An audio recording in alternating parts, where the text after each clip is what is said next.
Hello बच्चों, स्वागत है आपका हमारे YouTube channel ancient Gurukul Ayodhya. मैं ऋषिका आ गई हूँ सिविक्स के चैप्टर 3 को लेकर। What is government? गवर्नमेंट है क्या? इससे पहले हमारे यूट्यूब चैनल पर हिस्ट्री के चैप्टर 3, जियोग्राफी के चैप्टर 3 एंड सिविक्स के chapter 2 with lots of MCQ already uploaded है। अब हम फर्दर स्टार्ट करने वाले हैं व्हाट इज गवर्नमेंट, जो कि हमारे सिविक्स का चैप्टर नंबर 3 है। तो चलिए स्टार्ट करते हैं। You must have heard the word government mentioned several times.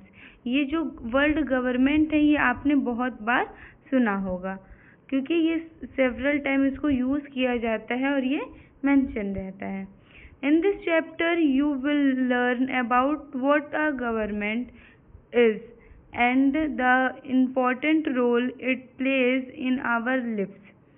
इस चैप्टर में हम पढ़ने वाले हैं कि जो गवर्नमेंट है वो क्या है और उनके जो इम्पोर्टेंट रोल है, मतलब उनके इम्पोर्टेंट रोल जो वो प्ले करते हैं हमारी लाइफ में, वो सारे क्या हैं। What do government do? Government करती क्या है? How do they decide what to do? और वो कैसे डिसाइड करते हैं कि उन्हें क्या करना है। What is the difference between different types of governments? Different types of government में क्या डिफरेंस है? सच अ मोनार्कीज एंड डेमोक्रेसी। और जो क्या मोनार्की एंड डेमोक्रेसी के जैसा कुछ है? Read more and find out. ये सारी चीज़ें हम पढ़ेंगे इस पूरे चैप्टर में। पूरा चैप्टर इतने जो हमने अभी ये पढ़ा है, एक क्विक रिकैप जिसे कहेंगे कि पूरे चैप्टर में हम यही सारी चीज़ें पढ़ने वाले हैं। चलिए स्टार्ट करते हैं। ये कुछ जो हम देख रहे हैं कि ये टाइप ऑफ दी 2 और 3 लाइन में कुछ मेंशन है इंफॉर्मेशन, तो ये सारे हैं जजमेंट। मीन्स ये सारी चीज़ें क्या हैं, हमें ये दिखाती हैं कि जो हमारा कॉन्स्टिट्यूशन है, जो हमारी गवर्नमेंट है, वो क्या क्या कर सकती हैं। तो एक कह सकते हैं एक चैप्टर का ओवरव्यू यहाँ करवाया गया है कि पूरे चैप्टर में हम क्या क्या पढ़ने वाले हैं। Every country needs a government to make decisions and get things done. जो सारी कंट्रियाँ हैं वो गवर्नमेंट चाहती हैं ताकि वो डिसीज़न उनके लिए बना सके, जो कि उनके लिए क्या हो कि चीज़ों को आसान कर दी जाए। These can be decision about where to build road, schools, or how to reduce the price of the onion when they get too expensive, and way to increase the supply of the electricity. इसमें बताया गया है कि वो decision ले सकें किसके ऊपर, कि जो रोड्स बनाए जा रहे हैं, स्कूल बनाए जा रहे हैं, और कैसे वो ऑनियन के प्राइस को घटाएंगे जो कि बहुत ही ज़्यादा एक्सपेंसिव हो चुके हैं। और जो क्या है कि हमारी जो इलेक्ट्रिसिटी है, इलेक्ट्रिसिटी सप्लाई भी बहुत ही ज़्यादा इंक्रीज़ हो चुकी है, वो बहुत ही ज़्यादा चार्ज कर रही है हमसे। The government also takes action on many social issues. जो गवर्नमेंट है वो क्या करती है कि एक्शन लेती है किस पे? सोशल इशू पे। फॉर एग्जाम्पल में क्या है? It has several programs to help the poor. ये बहुत से प्रोग्राम को चलाती है जो कि पुअर को हेल्प करती है। It does other important things such as running postals and railway services. और ये बहुत ही ज़्यादा और भी प्रोग्राम और इम्पोर्टेंट चीज़ों को हमसे फेस करवाती है। For example running postal and railway services, जिससे जो पुअर लोग हैं उनको सर्वाइव करने में ज़्यादा आसानी मिल सके। ये बॉक्स एक गिवन है हमें यहाँ पर। Look at the newspaper headlines above and list the different kind of activities that the government is reported to be doing in this newspaper headlines. इसमें कहा गया है कि अब आप न्यूज़पेपर हेडलाइन को देखिए और उसमें डिफरेंट काइंड्स ऑफ जो एक्टिविटी है गवर्नमेंट द्वारा ली जा रही है उसको रिपोर्ट कीजिए और उन हेडलाइंस को यहाँ पर मेंशन कर दीजिए। It is not this a wide range of activity. What do you think about is government and discuss in class. ये बहुत ही ज़्यादा वाइड रेंज की एक्टिविटी है जो कि गवर्नमेंट के बारे में पढ़ना है। ये बहुत ही ज़्यादा कैसी एक्टिविटी है, वाइड रेंज है, और इसको अपने क्लास में डिस्कस करिए। नेक्स्ट है बच्चों, the government also has the jobs of protecting the boundaries of the country and maintaining peaceful relation with the other countries। जो गवर्नमेंट है वो क्या करती है, जॉब देती है ताकि वो प्रोटेक्ट कर सके जो बाउंड्री है हमारी कंट्री की उसको, और मेंटेन कर सके एक पीसफुल इन्वायरमेंट जो कि हमारे अदर कंट्री के साथ। मीन्स यहाँ पे ये कहा जा रहा है कि वो पीसफुल रिलेशन के साथ अदर कंट्री के साथ रहेगी, तो एक जो नॉन वायलेंस हम देखते हैं वो नहीं होगा। It is responsible for ensuring that all its citizens have enough to eat and have good health facilities। यहाँ पे कहा जा रहा है कि वो गवर्नमेंट है वो इंश्योर करती है कि जितने भी सिटीजन हैं उनके पास इनफ फूड है खाने के लिए, और हेल्थी फैसिलिटीज़ है, मतलब अपने लाइफ को सरवाइव करने के लिए गुड और हेल्थी फैसिलिटीज़ हैं कि नहीं, जो उनकी बेसिक नीड है वो फुलफिल हो रही है कि नहीं। When there are natural disasters like the tsunami or the earthquake, it is the government that mainly organizes aids and assistance for the affected people। यहाँ पे बताया जा रहा है कि जब कभी नेचुरल डिजास्टर आता है लाइक सुनामी और अर्थक्वेक, तो जो गवर्नमेंट है वो ऑर्गेनाइज करती है एड्स का मतलब होता है वो ऑर्गेनाइज कराती है ताकि हमें हेल्प मिल सके, और assistance for the affected people, और ऐसे लोगों को वो हायर करती है जिससे जो अफेक्टेड पीपल हैं उनको हेल्प मिल सके। If there is a dispute and if someone has committed a crime, you find people in the court। अगर कभी भी ऐसा होता है जब कोई भी क्राइम कर देता है तो हम उसे कहाँ पाते हैं, लोग उसे कहाँ पहुँचा देते हैं, वो सीधा कहाँ मिलते हैं, कोर्ट में देखने को मिलते हैं। मीन्स उनके साथ क्या होता है, उनको लेकर जस्ट जो गवर्नमेंट है वो एक्शन करने लगती है। Courts are also part of government. जो कोर्ट है वो किसकी पार्ट है, गवर्नमेंट की पार्ट है। Next, perhaps you are wondering how governments manage to do all this. पर जो गवर्नमेंट है क्या हम जानते हैं कि वो कैसे ये सारी चीज़ों को मैनेज करते हैं, and why it is necessary for them to do so. और ये नेसेसरी क्यों है कि वो जो ये सारी चीज़ें कर रहे हैं वो क्यों नेसेसरी है। When the human beings live and work together, there needs to be some amount of organization so that decision can be made। जब कभी भी जो ह्यूमन बीइंग रहते हैं वो एक साथ रहते हैं और वर्क करते हैं, तो जो उनकी नीड्स रहती हैं वो क्या होती है, सम अमाउंट ऑफ ऑर्गेनाइजेशन। वो एक नीड, जब बहुत लोग साथ में रहकर वर्क कर रहे हैं तो जो उनकी नीड है वो कैसी हो जाती है, some amount of organisation. Means उनकी जो नीड है वो थोड़ी नीड बन के एक बड़ी नीड में तब्दील हो जाती है। तो उसको किसकी ज़रूरत होती है, सम अमाउंट ऑफ ऑर्गेनाइजेशन, जो कि उनके लिए डिसीजन ले सके।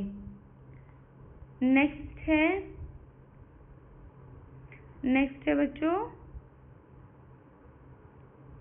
हाँ यहाँ पे है लिखा है, can you list 3 things that the government does which have not been mention. क्या आप 3 चीज़ों को मेंशन यहाँ कर सकते हैं जो गवर्नमेंट ने मेंशन नहीं की हो। Some rules have to be made that apply to everyone।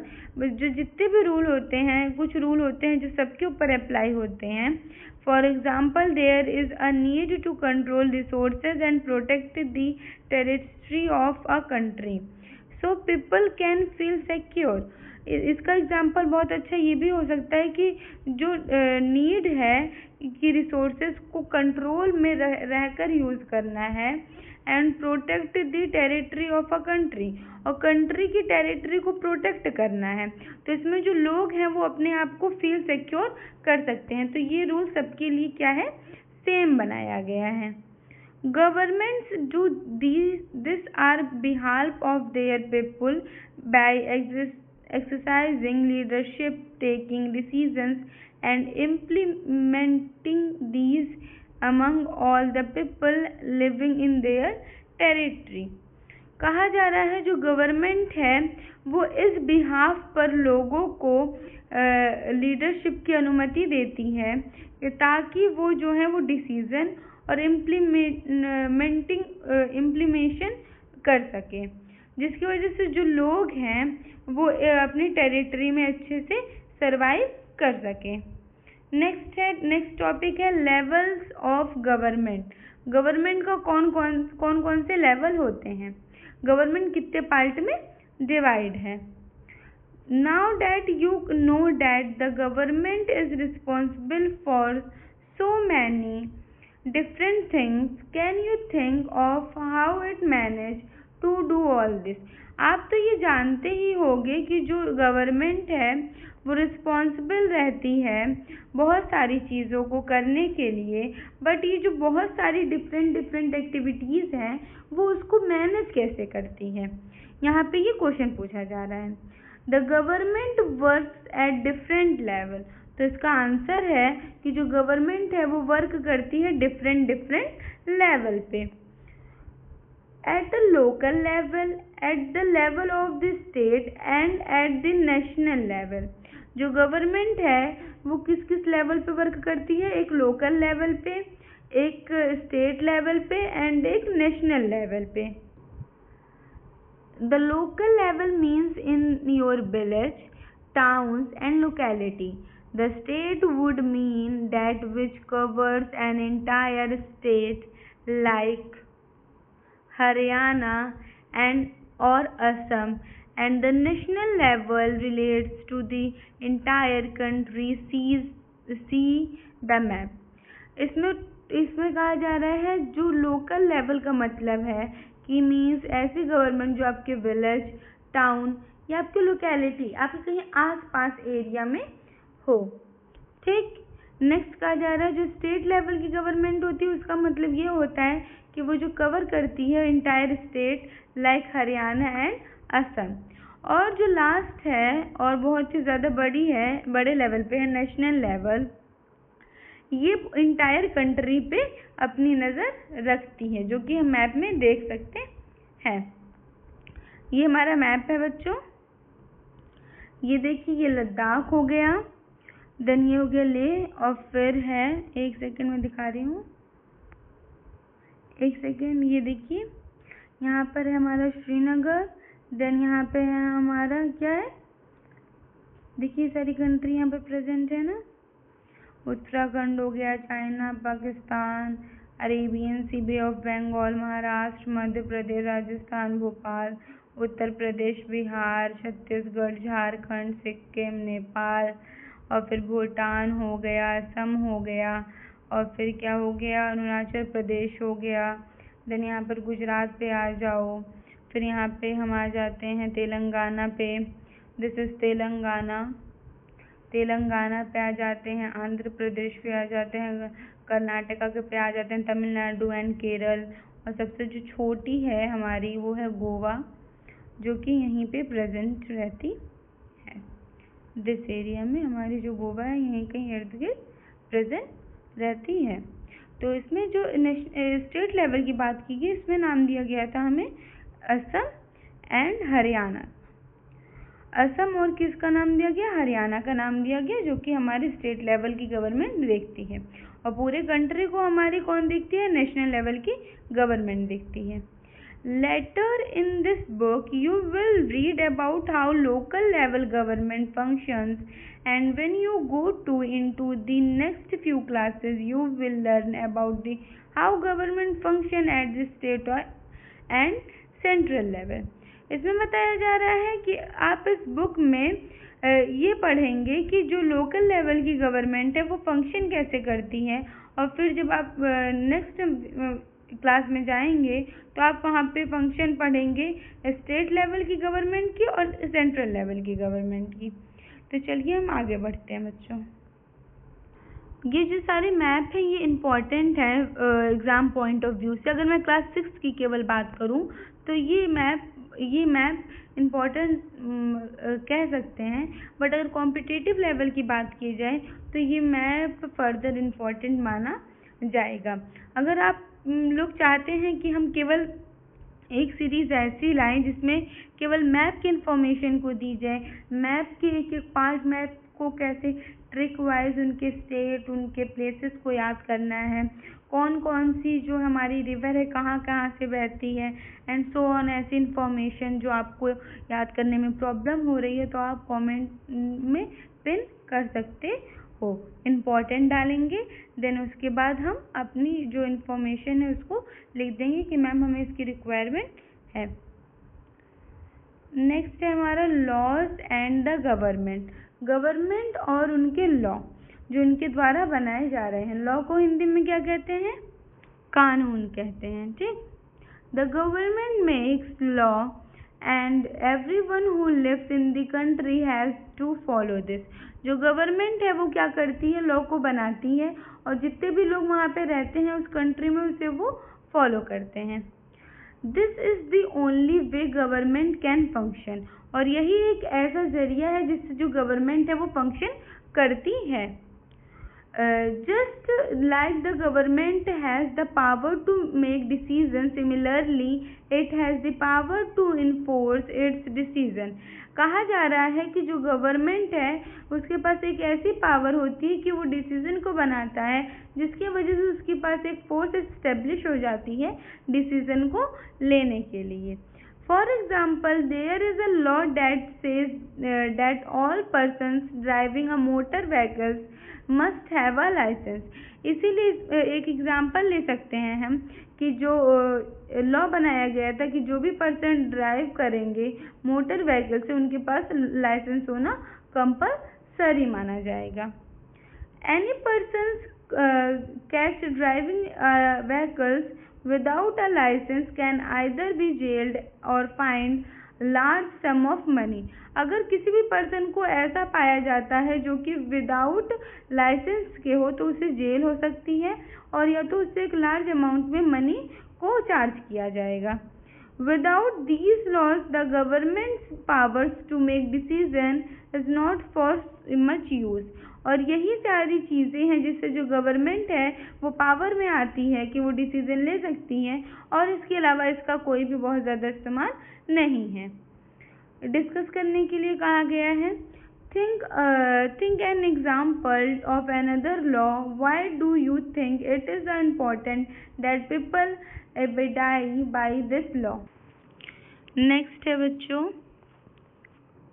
in addition to any action that governments can take, there are also steps that people can take if they feel that a particular law is not being followed। अगर बात की जाए addition में, अगर वो कोई ऐसा action government लेता है जिसको जो लोग हैं वो स्टेप, उसके जो स्टेप हैं, जो पीपल है उन्हें वो क्या कर रहे हैं, can take and they feel the particular law is not being followed.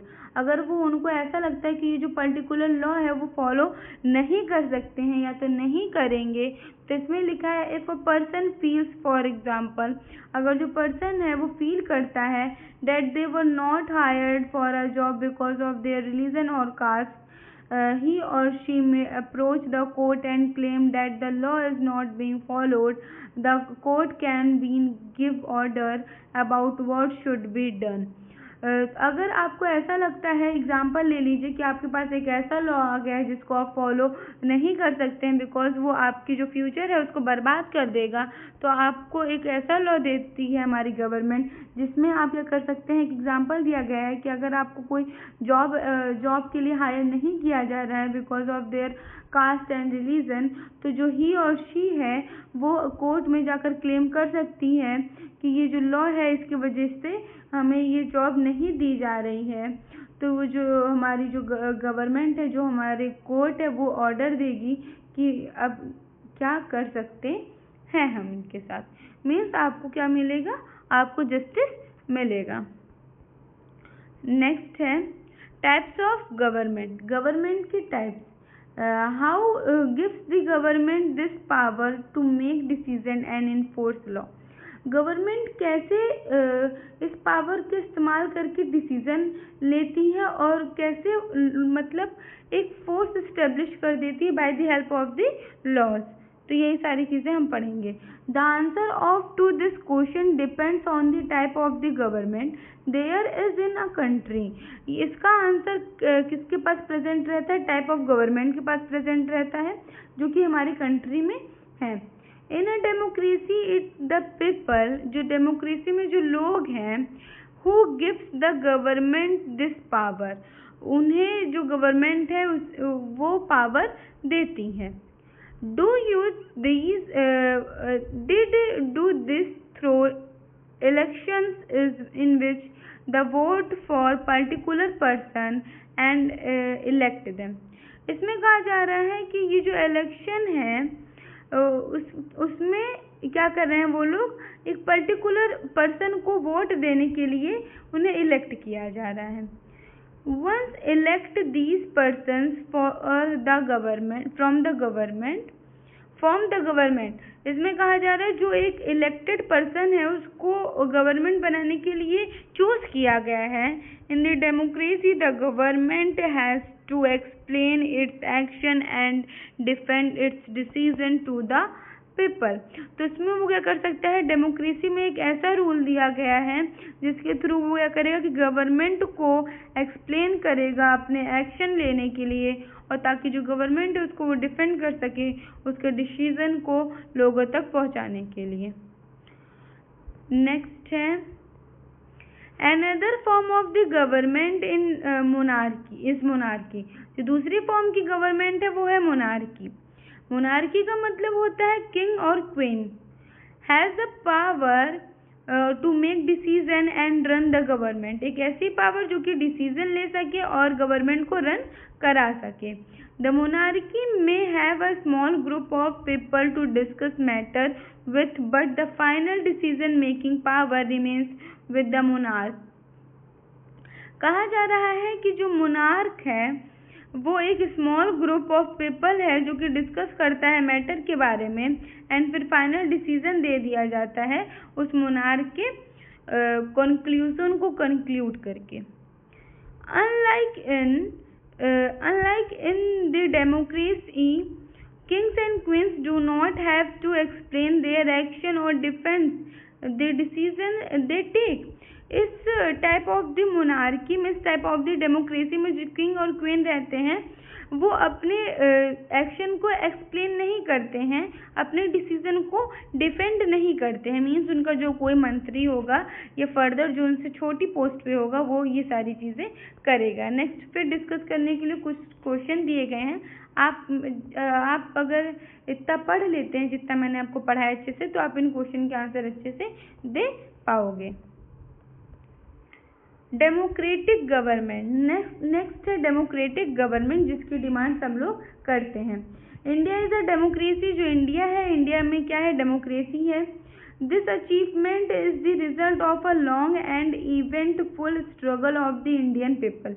ये अचीवमेंट कैसे मिला है, ये अचीवमेंट उस लंबे और स्ट्रगल फुल इंडियन पीपल के वजह से ये सारी अचीवमेंट हमें मिली है। There are other places in the world where people have also struggled to have democracy. World में ऐसे बहुत सी जगह हैं जहाँ पे जो लोग हैं वो स्ट्रगल कर रहे हैं डेमोक्रेसी के लिए। You now know that the remains features of the democracy is that the people have the power to elect their leader. और डेमोक्रेसी में एक ऐसी फीचर बना दी गई है जिसमें जो लोग हैं वो इलेक्ट कर सकते हैं अपने लीडर को by his or her power. So in the sense of a democracy is ruled by the people. इसका मतलब अगर बात की जाए सेंस ऑफ डेमोक्रेसी के रूल में, तो जो अब लोगों का क्या चलेगा, रूल चलेगा। नेक्स्ट है The basic idea is that the people rule themselves by participating in the making of these rules. और क्या है जो ये बेसिक आइडिया जो कि लोगों के द्वारा लिया जाता है, इसमें वो क्या करते हैं, पार्टिसिपेटिंग को रूल बनाने के लिए खुद ही इलेक्ट करते हैं। नेक्स्ट है democratic government in our times are usually referred to as a representative democracy. कहा जा रहा है जो डेमोक्रेटिक गवर्नमेंट है हमारे टाइम में, उसमें हम यूजुअली क्या करते हैं, रिप्रेजेंटेटिव को डेमोक्रेसी के द्वारा लेकर आते हैं। In representative democracy people do not participate directly but instead choose their representative through an election process. इसमें कहा जा रहा है कि जो हमारी डेमोक्रेसी, रिप्रेजेंटेटिव डेमोक्रेसी है, उसमें हम लोग जो है वो डायरेक्ट पार्टिसिपेट नहीं करते हैं, बट वो चूज किए जाते हैं रिप्रेजेंटेटिव के द्वारा from the help of the election process. यहाँ पे एक इलेक्शन प्रोसेस होता है। These representatives meet and make decision for the entire population. यही रिप्रेजेंटेटिव मिलते हैं और इंटायर पॉपुलेशन के लिए डिसीजन को बनाते हैं। These days our government cannot call themselves democratic. इन दिनों जो गवर्नमेंट है वो खुद को एक डेमोक्रेटिक नहीं काउंट करती है, unless it allows what is known as a universal adult franchise.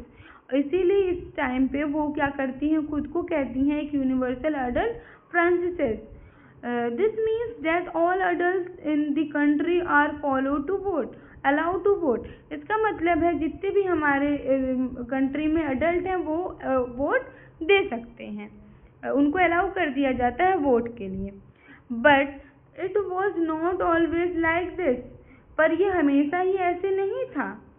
Can you believe that there was a time when government did not allow women, the poor, to participate in the election? क्या आपको वो time पता है जो जब government ने poor को और वुमेन को अलाउ नहीं किया था कि वो इलेक्शन में पार्टिसिपेट कर सकते हैं? In their earliest forms, governments allowed only men who owned property and were educated to vote.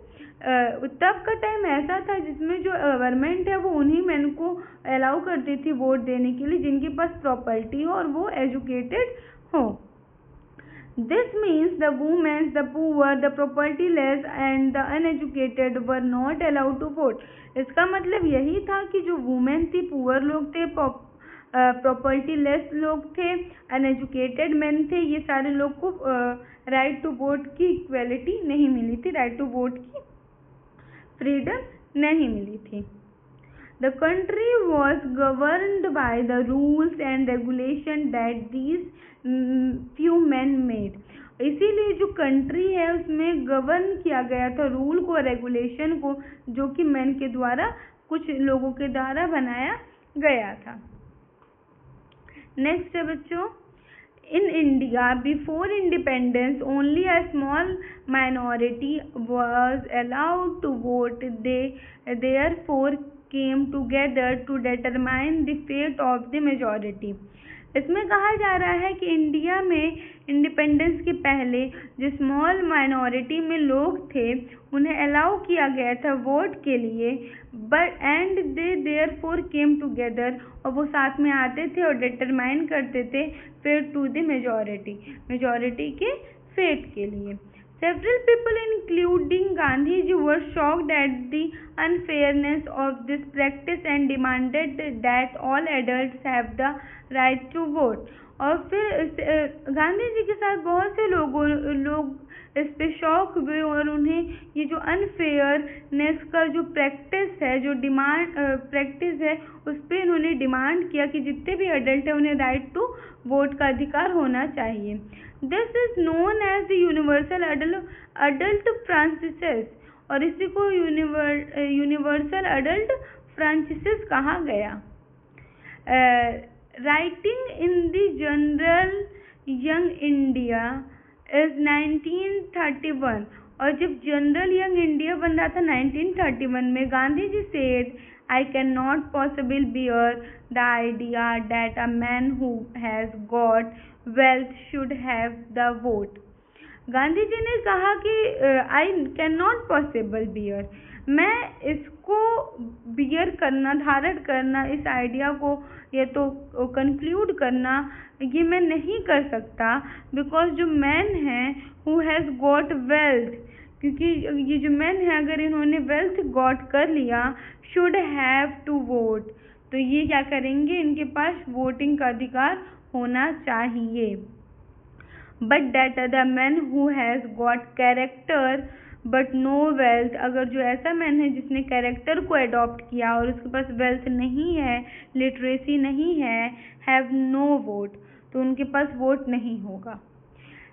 Or that a men who work honesty by the sweat of this broad day in and day out should not have the vote for the crime to being a poor man।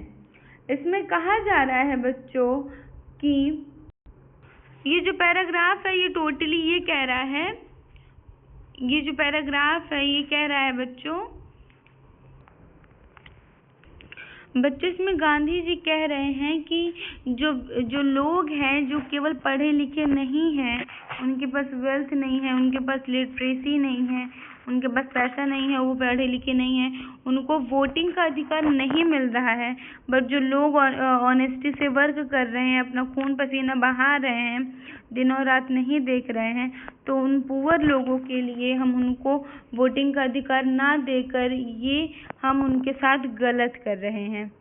ठीक, ईमान जो इसमें गांधी जी ये कह रहे हैं totally कि जिनके पास wealth नहीं है, जिनके पास हेल्थ नहीं है, जिनके पास लिटरेसी नहीं है, उनको हम वोटिंग का अधिकार इस बेस पे नहीं दे रहे हैं because they not adopt, they do not have any wealth and literacy, तो ये रॉन्ग है बिकॉज दैट द टाइम वो एक ऐसा टाइम था जब लोग ये सारी चीज़ों को अडॉप्ट नहीं कर सकते थे। उनका केवल ये फंडा था मैक्सिमम लोगों का कि वो केवल 2 टाइम का फूड अडॉप्ट कर लें, वो 2 टाइम का फूड अडॉप्ट कर लें और उसको खा लें, अपना पेट भर सकें, दैट्स इट, उनका केवल यही मोटिव होता था। बट जब लोगों ने ये डिमांड रख दिया तो गांधी जी ने ये कहा कि who work honestly by the sweat of the broad days and the day should have not have the vote for the crime of the being a poor man। Gandhi ji ने ये कह दिया कि बट जो ऑनेस्टी से वर्क कर रहे हैं, अपना खून पसीना बहा रहे हैं, उनको वोटिंग का अधिकार ना देकर हम क्या कर रहे हैं, क्राइम कर रहे हैं, कि जो पुअर लोग हैं उनको वोटिंग का अधिकार हम नहीं देकर एक उनके साथ क्या कर रहे हैं, क्राइम कर रहे हैं। हमारा जो चैप्टर है बच्चों यहीं पर ख़त्म होता है। इसके जो इन टेक्स्ट क्वेश्चन है उसको भी अच्छे से पढ़ लीजिएगा, और ये जो एक्सरसाइज की बैक एक्सरसाइज के क्वेश्चन है इसको भी अच्छे से पढ़ लेंगे। अगर आपने चैप्टर के सारे पॉइंट को अच्छे से पढ़ा है, जो कि मैंने एक्सप्लेन कर दिया है अच्छे से, तो आप इस क्वेश्चन को अच्छे से अंडरस्टैंड कर पाएंगे। और ये भी बहुत ही अच्छा चैप्टर था, बहुत ही मतलब कि अच्छी लैंग्वेज में लिखा गया था, एकदम सिंपल और बहुत ही अच्छी नॉलेजेबल चीज़ इसमें लिखी गई है कि हमारे पहले के टाइम में क्या हुआ करता था। कंपैरिजन सीधा टाइम का दिखाया गया है, यहाँ पर टाइम का कंपैरिजन दिखा गया है, तो अब जान सकते हो कि पहले के टाइम कितने ज़्यादा वॉर्स कंडीशन में हमारे जो फ्रीडम फाइटर हैं उन्होंने बिताया है। तो ये जो टाइम है ये हमारे लिए एक तरीके से कौन सा टाइम है, ये हमारे लिए गोल्डन टाइम वो छोड़कर चले गए हैं। तो यहीं पर हमारा चैप्टर कंप्लीट होता है। मिलते हैं आपके साथ एक नेक्स्ट चैप्टर के साथ, एक नए चैप्टर के साथ विथ लॉट्स ऑफ MCQ। बच्चों इसको पढ़िए अच्छे से, अपने एग्ज़ाम में बेटर परफॉर्म करिए और अच्छे अच्छे नंबर लेकर आइए। जाने से पहले चैनल को सब्सक्राइब और वीडियो को लाइक करिए, अपने फ्रेंड्स के साथ शेयर कीजिए। अगर आपको किसी भी और चीज़ की नीड है तो आप कमेंट बॉक्स में कमेंट कर सकते हो, आपका कमेंट पढ़ा जाएगा और उस पर वर्क और एक्शन तुरंत लिया जाएगा। Thank you so much, have a nice day.